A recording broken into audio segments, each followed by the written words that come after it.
And we're live on Earful of Dirt Lineouts. I'm here with Gordon Hanlon. He is the director of rugby for TSV Handelsheim. I have never messed that up. Yeah, no, it's okay. Handelsheim. In Heidelberg, Germany. And he's currently in the States right now on vacation, visiting his in-laws. So, he hit me up because we didn't really know where our schedules were going to be for the next partner series. And here we are. So today in the Earful of Dirt Lineouts Extra, we are doing rugby techniques, the 2-4-2 offensive system. Many of you know it is most famously used by the BNZ Crusaders. How are you today, Gordon? Really good, actually. Woke up in the great state of Texas, as they say. No, it was nice. I forgot just how much grass is brown here. I came from Ireland where it's green and lush and everything's brown. But no, it's good. If you go to Virginia, I would say that the grass is somehow still green, but there's snow on it. So, so recapping the last episode that we did, how modern rugby has been shaped by laws to affect space. So we talked about last time, we talked about how the breakdown has changed, how the tackle contest has changed, the influence of rugby league defensive shapes as well. And what it has basically meant is instead of 5 guys piling into a ruck, now we have 13 players on their feet in a defensive line. So the whole point is to try and find space, and we generally try and attack the space out wide or in behind. But it's no longer just hit up the middle and hope for the best solution, with the increase of substitutions as well. So it's all about holding width and the teams trying to play from sideline to sideline, or at least to position themselves sideline to sideline, to work on the skills as well. And so we've seen an evolution in player skills. Forwards more so are becoming, I guess, depends on how you look at it. Forwards claim they've had the skills all the time. Yeah. So the skills, like from a technical, tactical, physical, and psychological point of view, have changed completely. Our run, catch, pass skills are much better. Our decision making is better. Our fitness and conditioning is better, and just the whole mentality where people want to play, people want to attack now, and they want the ball in their hands, and they want to make decisions. And it's no longer just the 10 and the 13 who decide what happens. Yeah, so let's get into the why of the 2-4-2, because we're going to talk, everyone who's on, we're going to talk about what the 2-4-2 is, how you recognize it, and also how to coach it, really. That's one of the reasons why we got into this series, because I think you could be taught how to recognize it pretty fast, but you couldn't really that would do a disservice to everyone out there listening and everyone out there that could eventually watch this, that we wanted to spread the knowledge on how to coach the 2-4-2 offense a little bit. Yeah, exactly. And like with everything we do, we have to start with why. And the way the defense are, with 13 defenders or 14 defenders in a line, how we score tries, and we touched on it last time, is with line breaks. And the more line breaks you get, and it's converting them into points. So where line breaks are easiest is generally out wide. And when you make a line break out wide, what happens is the defensive line, they cannot be set to blitz. They cannot be set to put you under pressure. Some of them will have to turn their backs to the attackers, and some of them will have to chase back. So that we're always looking for line breaks. That's the whole point of attack, to find that space. Line breaks are easiest out wide. if you have your ruck in the middle, it's a lot easier to get a line break out of the wing than basically. So, and when we do turn the defense backwards, then we have a lot more options to play for when we come back across the field. So just you do remember, like the big purpose is just line breaks. That's what we're looking for the whole time. All right, so let's move forward. So what is the history of the 2-4-2? We've talked about BNZ Crusaders. They've used this offense for ever, and they're very effective. I mean, yeah. We can look at their, their trophy case. Yeah. So yeah, they basically, I don't want to say perfected it, but it was through Crusaders in Canterbury that this came about, or became synonymous with them.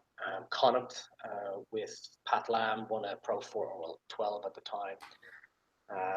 Crusaders actually just changed this year. They play 1-3-2-2 now, which we'll get into down the line.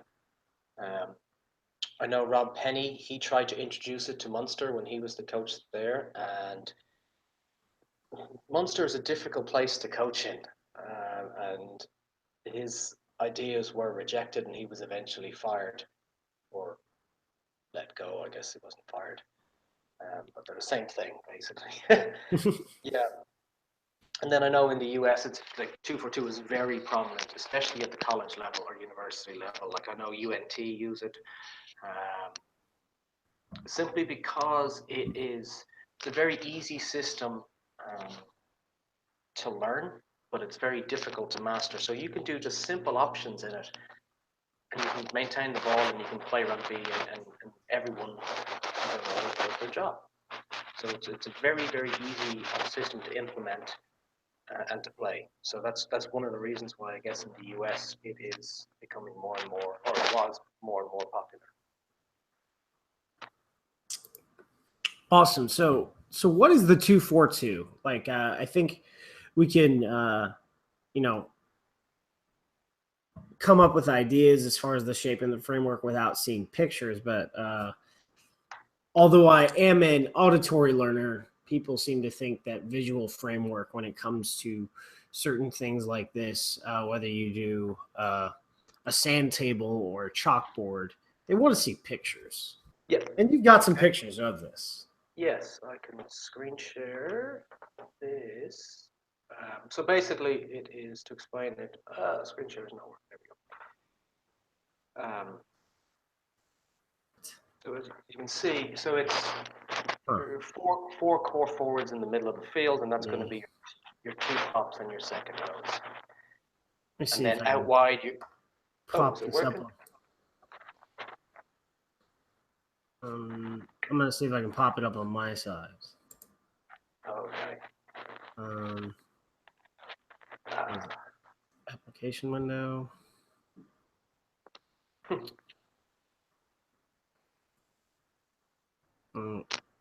Entire screen. So let's share that.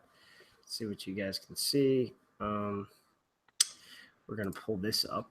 Can you see that? Yeah. Yeah, we'll edit it all out. We'll make this look seamless. But so you can see that you have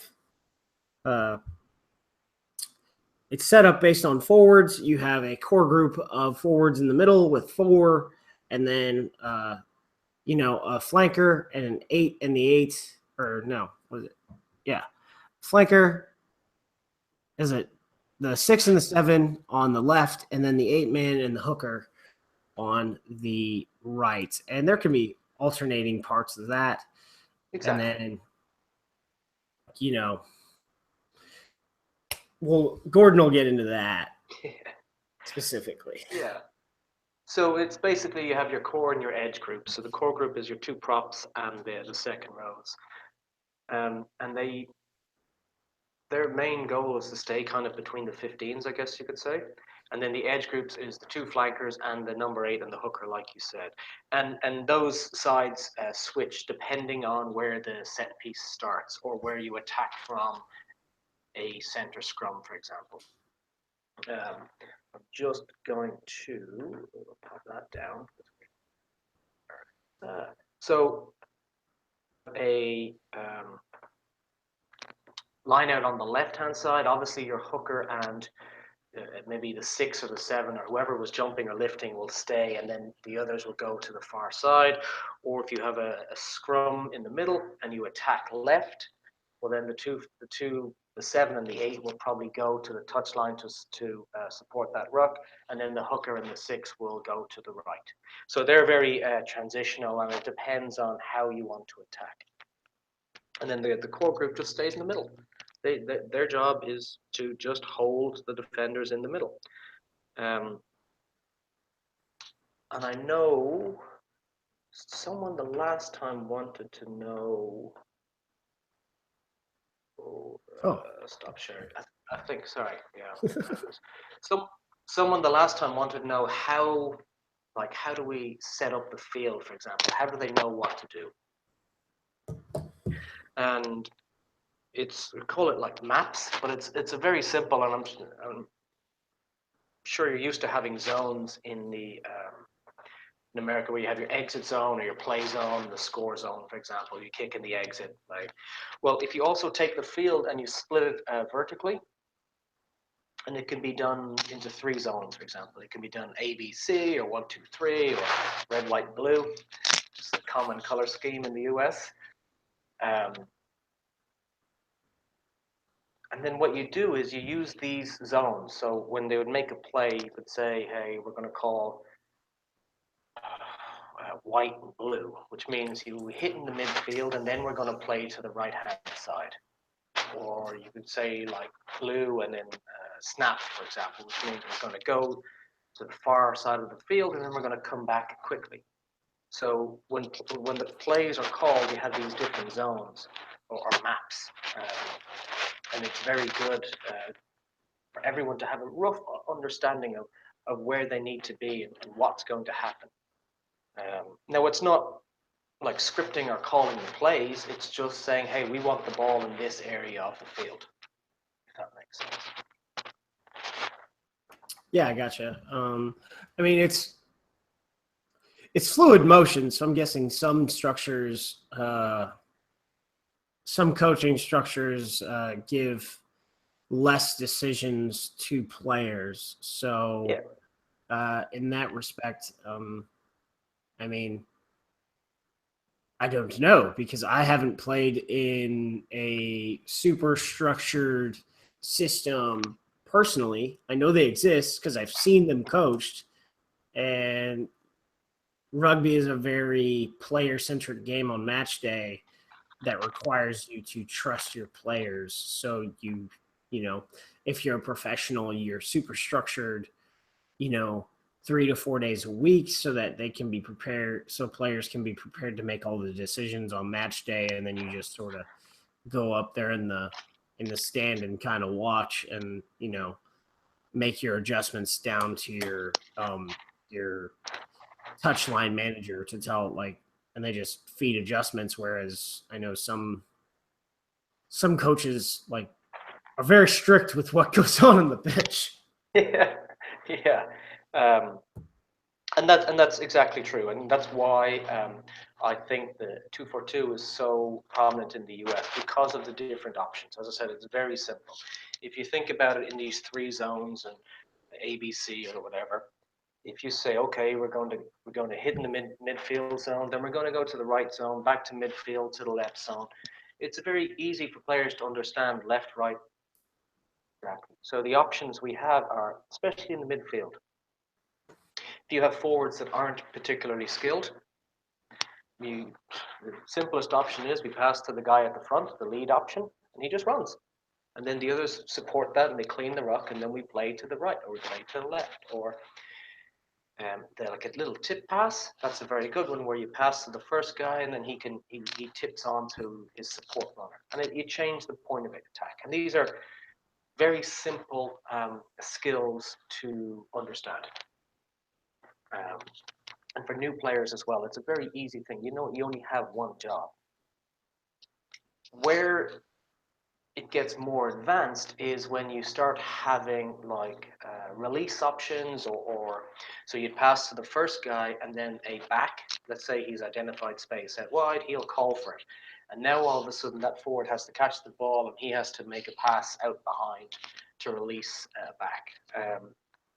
And Ireland, if you watch Johnny Sexton, he's always doing that. He'll pass to the forwards and loop around. He just loves a good pass and loop. But it's about the forwards being able to execute these skills under pressure. And the better they get and the more prepared you are, then you have more and more options.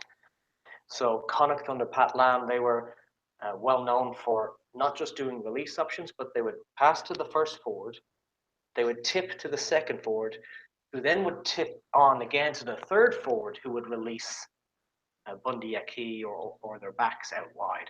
So when you make a tip pass, you're bringing outside defenders in. They have to commit to you.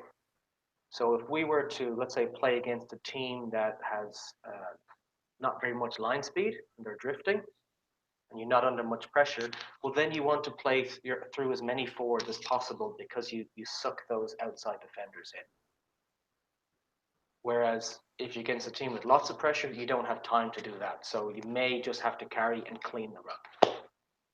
That makes sense.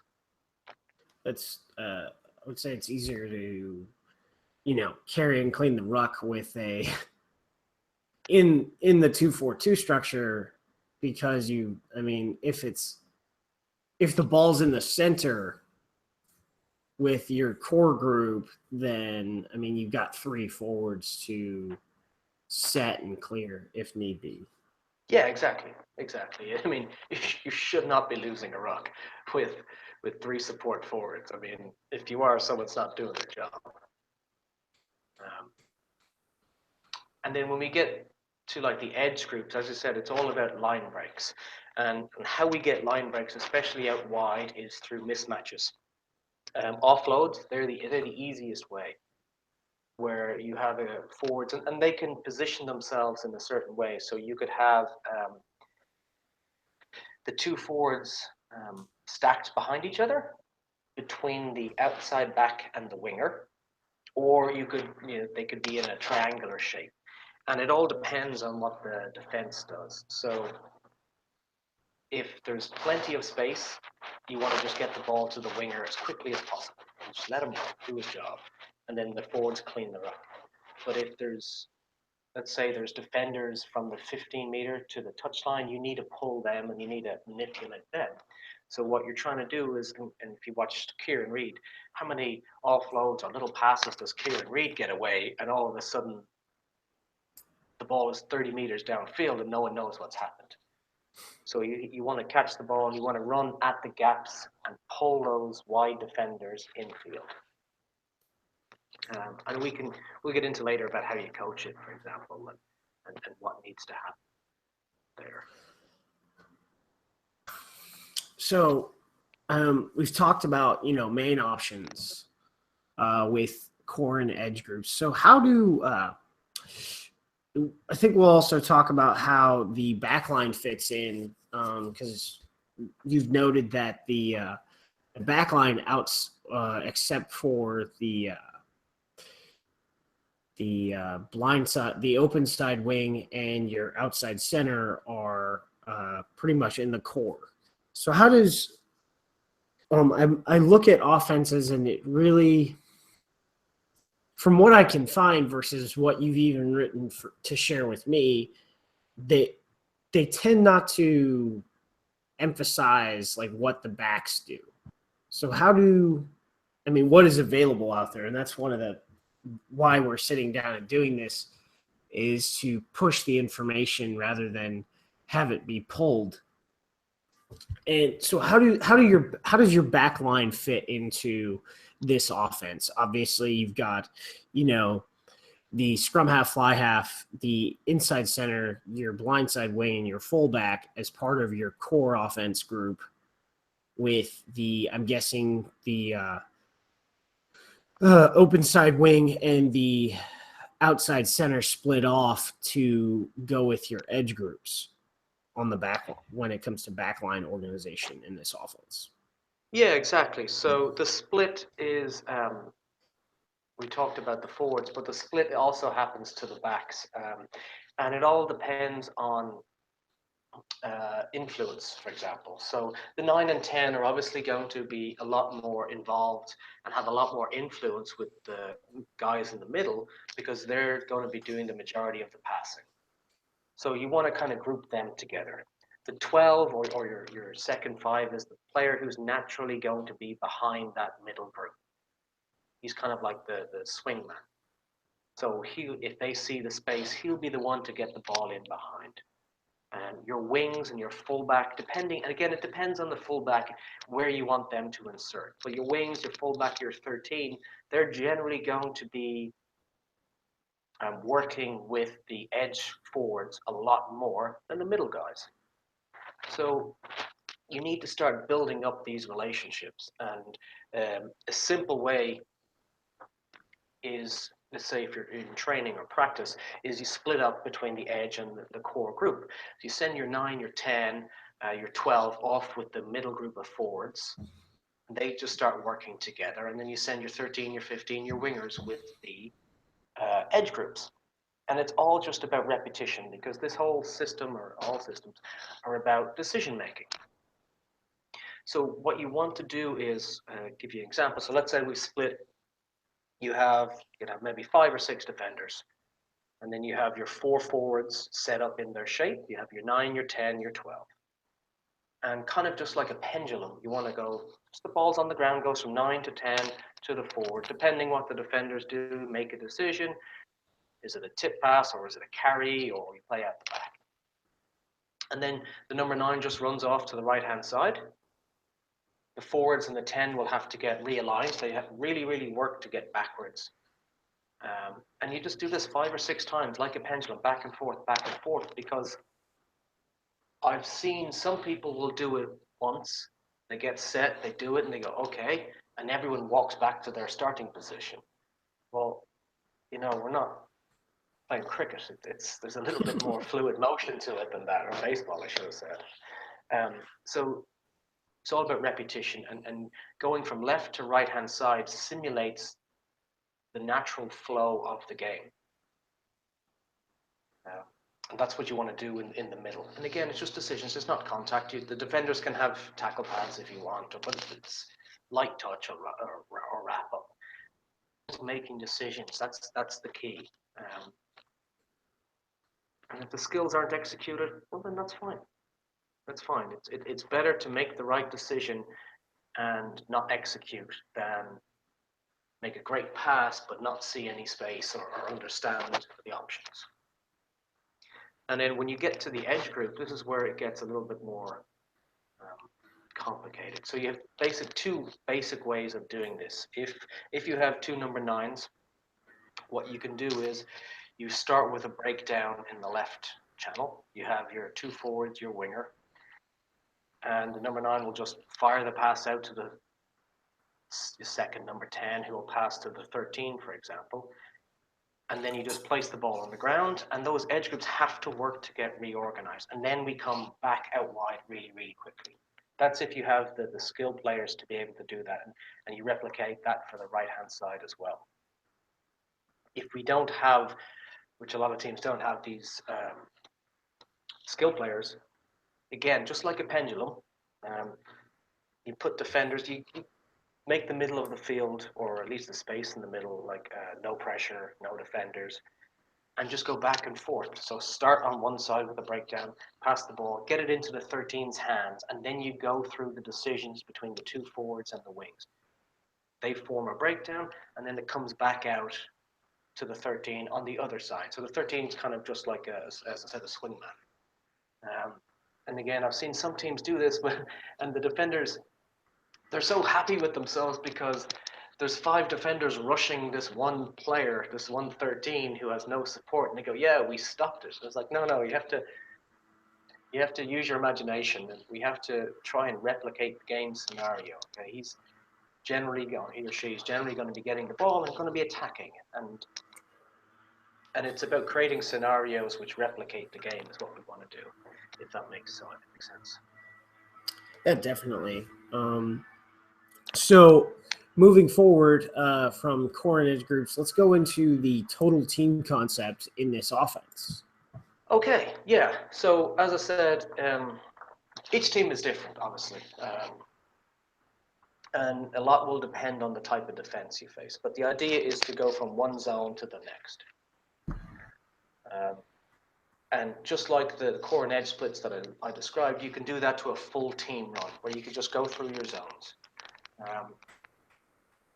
And that works. It does work, and they're making decisions, but they're not making decisions quickly enough or under a lot of pressure. So what will happen is when the pressure comes on in games, people will not execute as if they have the past. So the idea is, and one of the best ways I would develop this is to have the mentality or the mindset that we can only have one point of contact in each zone. So if you were to play touch, for example, two teams, and even 10 or 12 players, it doesn't matter. You're playing touch and you like zonal touch. So if you have imaginary lines or cones down in the area, you could only get touched one time in each zone, or else it's a turnover. And this starts to develop the habit where players realize we have to go from zone to zone, and not just, well, we're going to hit in midfield and then we're going to hit in midfield, because it's impossible. It's too difficult to do that. So yeah, that's a zonal touch is a good way. Team run is another good way of doing it. But the best way I find is, I call it scenarios. So we will, before the captain takes the team on the last day for captain's run, we'll have a really, really intense thing, which is called scenarios. And we'll set up things that we want to do that week, for example. So we'll start with a breakdown in midfield and say, hey, we want to go left. We want to realign really quickly, hit midfield again, and then when the defenders flow to the right, we attack left again quickly. And it's just about creating these scenarios. Okay, so we have a line out here. We're going to hit midfield and then see what options we have. And a good way of doing that is, so if you have your starting team, for example, you start with your line out. If you have a second number 9, get him to stand in the middle of the field, back kind of where the coaches would be standing or beside where the fullback is. We go through our line out, we execute, we have our play, we hit midfield, and then whatever the call is, the starting number 9 plays to the right or to the left, and then the second guy comes in not maybe 1 or 2 seconds after the initial 9, and he plays to the opposite side. And that creates like muscle memory, and players realize that they have to be an option all the time. It's not just, well, we're going here and then we come back. No, it's all about options. It's all about decisions. And to get into that, it's a mindset which we call 90-60-90. And what that means is coming out of the set piece and jogging. So for the first 10 meters, you go at 90%. And this works for tackling and defense as well. You go at 90% of your speed. You work really, really hard out of the set piece. Then 60% of a jog, find out where you're going or where you need to be. And then when you get within 10 meters of the ball or the tackle, it's 90% again. So you really, really work hard to get into position. Because if you're in position early, the game is so much easier. Got it. That's, I mean, conceptually, I think that leaves, a lot out there for people to listen to and gain. And, the next part of this for the coaches out there that are going to listen to this. So we've talked conceptually, we've talked about how to recognize the system, but how do you coach and train the 2-4-2 offense? Well, using the little scenarios that we talked about now, it's really, to coach, it's about setting up the situation for the defenders. So if your defense is the same way all the time, players are not going to learn. They're going to basically they're going to, like a test in school, they're going to learn to beat the test, but they're not actually going to learn. So it's all about having different pictures, and you want the defense in training. Set up games, set up, playing touch or the scenarios where For example, with the edge group, a really good one is you have your guys set up and aligned, and then make 6 or 8 different colored cones from the sideline to the 20 meters, and have 3 defenders. Attackers stand with their back to where they're going, and then the 3 defenders just jump on any random cones, so that the defensive picture is constantly changing, and then go. And when you say go, the ball is in the air already. So the first guy catching the ball has to turn, catch the ball, recognize the space, see what the defense is doing, and we attack from there. So it's all about changing the picture and like it's learning to like block information. So, oh, I remember this. I remember when the defense was covering across. I do this. I hold the person. Versus, well, the defense was very, very flat. We have to do this. And it's same in the middle. As I said, starting out, it's very easy. Just run through the options. It is very, very easy to just hit in midfield, clean the ruck. How we teach the other options is start off just walking. Start off, get your middle forwards or your core forwards working in 2s or 3s, maybe 1 defender.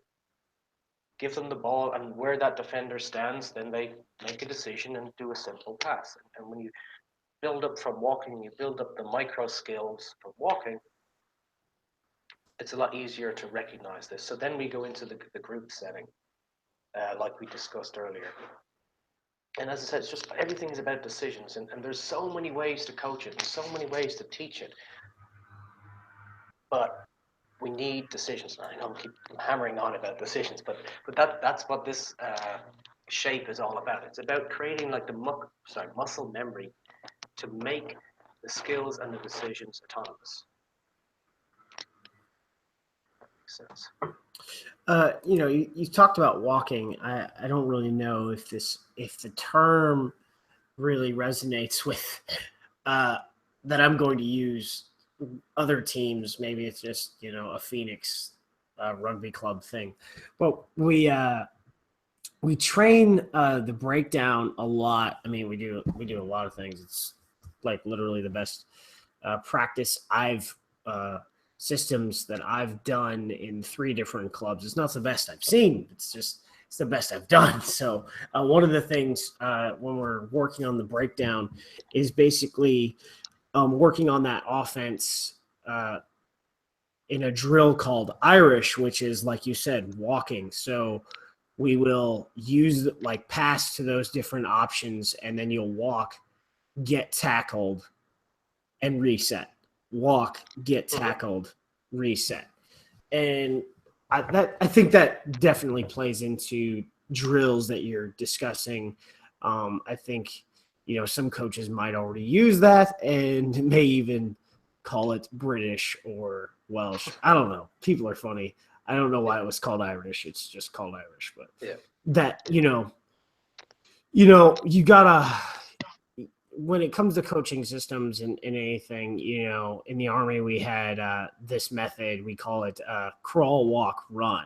So I think something in rugby that we don't do effectively is the crawl phase, which is, giving people playbooks, like just conceptually giving them images to look at, because you don't need to, you don't give a team like a 30-page playbook day one.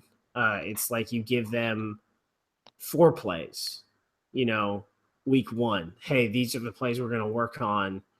And then you give them 4 plays the next week or the next month, even if you have a long time to install this. And I think that's one of the things in club rugby in the US that we're sort of lacking. And I think we're, pushing out a product right now that will allow people to conceptually understand this offense and then push forward. But back onto drills. How let's look at countering the 2-4-2. Okay. What are the weaknesses of it? Basically, if you want to stop it, it's very easy. You have your defensive line, and all you need to do is there's two things. One is if you're, let's say they're on the sideline, send a runner or a shooter, and the defensive line will come up as one, and you just send one guy, just go really, really quickly on the outside of the core group, and his or her role is to shut down the release option at the back. Because then if they have to take contact in midfield, then it's a lot easier to defend. But if they're able to get around your first wave of defense, get it to the width and attack, that means you're going to have, you're as a defender, you're going to be turned backwards. So that's what you're trying to do. The other problem with it is, I call this like the dead zones. If we have contact either through the core group or the edge group around the 15-meter lines, then the proportions and the ratios of the zones and the shapes does not work at all, and it's very easy to defend. So imagine if you have the core group have had to do contact just to the right of the left 15-meter. There's not enough real space for the edge group to work, so they're not going to have time to make the right decisions, to execute their skills, and to make line breaks. And after that, the core group is going to have to work to get back into midfield. But the big problem is if you can, as I said, if you can make the tackle on that 13, on the 13, the 15, the people that link each zones, what happens then is there's confusion. So sometimes the edge guys will come in to support and to ruck, or sometimes the core group will split. And once they split, you're golden. So as a defender, what you're trying to do is you're trying to attack in behind. You're trying to get into areas where they don't have time and space to work, and you're really, really trying to split that middle group. Because when there's 4 attackers, they have a lot of options. But imagine if you're defending and all of a sudden 2 second rows are in the ruck because they're fit enough, and now you're facing a 9, a 10, and 2 props. Well, you can do 100% line speed there all day long because the options they have are not that great. So you hit your props. Now all of a sudden, like you said, instead of it being 4 people in the ruck, now you've got 1 ball carrier, 1 rucker. And the number 10 may have to join. And you get that, now all your options are even better for a defense. So I guess to recap is, number 1 thing is line speed. You want to attack with 1 or 2 players outside the middle group. And the second thing is you really want to try and force the point of contact to be around the 15-meter lines infield. And there you can really, really do a lot of damage to their shape. I think that covers most of what we wanted to do today when it came to the 2-4-2. So let's recap this real quick, and then we'll talk about our next episode. Yeah, sure. I don't know. Yeah. So, what do you want to recap? I don't know. It was in the script, So, right. So yeah. But basically, the key is line breaks. We're trying to make line breaks out wide, and we use the 2-4-2 to hold our width. Old system to put in place in the US, for example, with rugby players who are just learning what to do because their lines and their jobs are very simple. And actually, something that I meant to touch on earlier, what you said, and because we talked about the how we coach and the skills and the decision making, but when you talked about the breakdown and the rucks, it's also very important to coach the type of breakdowns that you're going to have in each areas. How often in teams do we say, well, this is how we clean out? But depending where you're on the field and which group you're in, those cleanouts look very, very different. Sometimes you'll be against a winger. Sometimes you'll be against an entire pack coming through. Things are very different there. So yeah, just to coach it, just create scenarios, create things that you want to see, or game situations. So I can't explain. We've made a line break and we're here, and then we have to work to get to our shape again. And it's very easy, and everyone has some good ideas. I'm sure there's better ways to coach it than what I've said. But it is just all about decision makings. and about going from zone to zone to zone. We haven't even talked about the kicking game and that, but that can be another episode, I guess. So, what are like some good games that say, we've talked about the Crusaders to like try and find this specific like good match film that's probably available out there to look at. I think, so there's I'm just looking through YouTube right now. It looks like the 2011 semifinal Stormers versus Crusaders is up there, is up on YouTube to look at. The full match of, Crusaders Blues in 2016 is online. There's tons of film to look at these guys. So when you're watching, real quick, how do you recognize that as an observer? Because we've talked about the shape, but it's very fast. So, and a lot of these teams also play multiple.